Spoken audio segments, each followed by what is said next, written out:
Hello everyone, it's मुस्कान। तो आज हम आ चुके एक नई यूट्यूब वीडियो के साथ और आज हम क्लास 8 का चैप्टर नंबर फर्स्ट करने जा रहे हैं जिसका नाम क्रॉप प्रोडक्शन एंड मैनेजमेंट है। तो लेट्स स्टार्ट आवर चैप्टर। सबसे पहले Paheli and Puja went to the uncle's house during the summer vacations. Paheli और पूजा अपने अंकल के घर पे जाते हैं समर वेकेशंस में। दे अंकल इज़ अ फार्मर, और जो उनके अंकल है वो फार्मर है, मतलब किसान है। One day they saw some tools like खुरपी, sickle, shovel, plough etcetera in the field. तो एक दिन वो उस खेत में जाके देखते हैं, उनको बहुत सारी चीज़ें मिलती हैं, टूल्स मिलते हैं, जैसे खुरपी, सिकल, शॉवल, प्लो और बहुत सारी चीज़ें मिलती हैं। You have learn that all living organisms require food.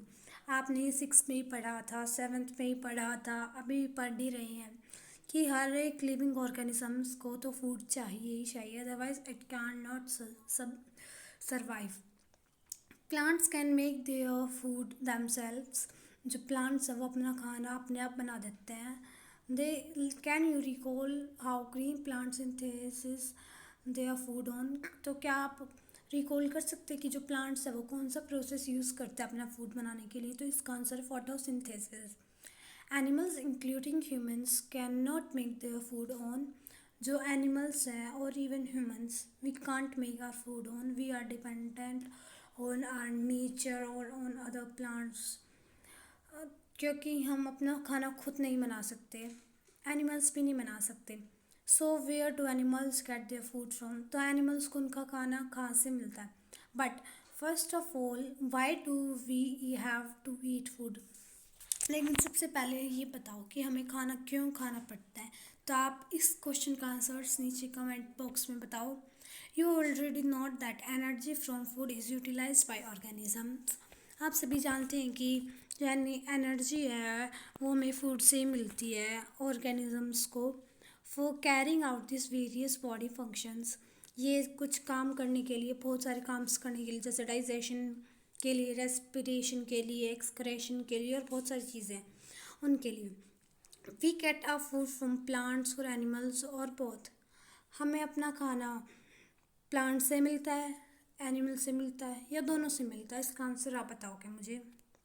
In order to provide food for a large population, regular production, proper management and distribution of food is necessary. अगर आप मान लो हमारे फैमिली में 18 लोग हैं, 18 फैमिली मेम्बर्स हैं, और हमें खाना दो जितना ही मिल रहा है, मतलब जितना खाना दो आदमी खा सकते हैं ना, दो फैमिली मेम्बर खा सकते हैं, हमें उतना ही खाना मिल रहा है। तो क्या सबका पेट भर पाएगा? उसमें नहीं भर पाएगा, क्योंकि उसके लिए फूड का डिस्ट्रीब्यूशन ज़रूरी है सबके लिए। अगर 18 फैमिली मेम्बर्स है तो फूड भी 18 फैमिली मेम्बर्स का ही होना चाहिए। तो अब हम अपनी एग्रीकल्चरल प्रैक्टिसेस स्टार्ट करते हैं। एग्रीकल्चरल प्रैक्टिसेस में बहुत सारी चीज़ें आती हैं, जैसे चलो मैं आपको पहले एग्रीकल्चरल प्रैक्टिसेस आप आगे पढ़ोगे, लेकिन मैं आपको पहले बता देती हूँ। These are several activities undertaken by farmers over a period of time for cultivation of crops. हमें ये जो एग्रीकल्चरल एक्टिविटीज़ हैं ये फार्मर्स के द्वारा यूज़ की जाती हैं एक लॉन्ग पीरियड के टाइम। जैसे प्रिपरेशन ऑफ सॉइल, सबसे पहले अगर सॉइल प्रिपेयर होगी तभी तो हम अपनी सॉइल को स्मूथ कर पाएंगे, तभी तो हम उसमें कुछ ग्रो कर पाएंगे। सेकंड है हमारा सोइंग, मतलब अगर हमारी सॉइल को हम प्रिपेयर ही नहीं कर पाएंगे तो वो फिर वो सो कैसे होगी? सोइंग मतलब उगाना, मतलब उसको उपजाऊ बनाना। थर्ड है एडिंग मैन्योर एंड फर्टिलाइज़र्स, मतलब इसके बारे में हम आगे थोड़ा और डीपली पढ़ेंगे। एडिंग मैन्योर एंड फर्टिलाइज़र्स मतलब हमें अपनी क्रॉप्स में फर्टिलाइज़र्स और मैन्योर बनाने होंगे, मिक्स करने होंगे, लगाने होंगे, उनके अंदर ऐड करने होंगे, ताकि हमारी में कुछ केमिकल्स वगैरह और हमारी वो अच्छे से हो जाए। इरिगेशन, फिर हमें इरिगेशन करनी पड़ेगी, और इरिगेशन में हमारे बहुत सारे वो आते हैं सोर्सेज, और वो सोर्सेज ट्रेडिशनल मेथड और मॉडर्न मेथड। तो उसके बारे में भी हम आगे पढ़ेंगे। नेक्स्ट पॉइंट है हमारा फिफ्थ, प्रोटेक्टिंग फ्रॉम वीड्स। मतलब हमें उनको वीड से प्रोटेक्ट करना पड़ेगा, जैसे छोटे छोटे इंसेक्ट से, माइक्रो ऑर्गेनिज्म से और बहुत सारी चीज़ों से प्रोटेक्ट करना पड़ेगा। नेक्स्ट, हार्वेस्टिंग, मतलब उनको इकट्ठा करके उनको काटना वगैरह। और नेक्स्ट है स्टोरेज, मतलब उनको स्टोर करना। तो मैंने आपको इतना बताया, चलो आप हमें इसके बारे में और अच्छे से पढ़ते हैं एग्रीकल्चरल प्रैक्टिसेस के बारे में। When plants of same kind are grown and cultivated at one place on a large scale, it is called crop. अब मान लो ये हमारा जो ये है एक विलेज है और इसमें एक साइड तो हैं जो हाउसेस हैं और जो दूसरी साइड से वो खेत वगैरह हैं।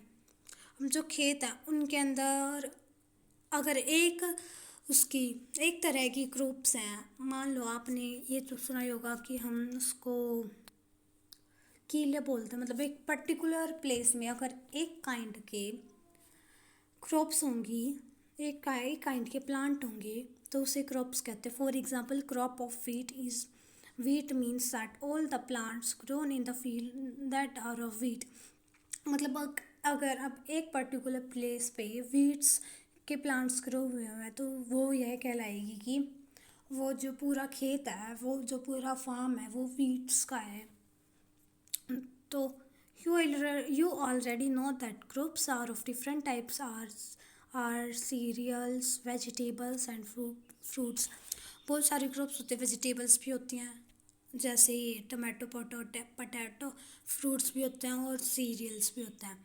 These are clarified on the basis of season in which they grow. वो क्लासीफाइड हो सकते हैं सीजन्स में। अब हम आगे ना दो तरह की क्रॉप्स पढ़ेंगे, खरीफ और रबी, वो हम आगे पढ़ेंगे। India is a vast country. India बहुत ही वो वास्ट कंट्री है, उसमें डाइवर्सिटी भी बहुत ज़्यादा है। The climatic conditions like temperature, humidity and rainfall vary from the region to another. जो टेम्परेचर है, ह्यूमिडिटी है, रेनफॉल है, वो वेरी करती है रीजन के अकॉर्डिंग। जैसे अब हरियाणा है, अगर हरियाणा में उस टाइम पे जो कंडीशन होगी वही रहेगी। हरियाणा में ना मानसून जुलाई तक रहता है या फिर कह लो जुलाई से स्टार्ट होता है हरियाणा में जैसे।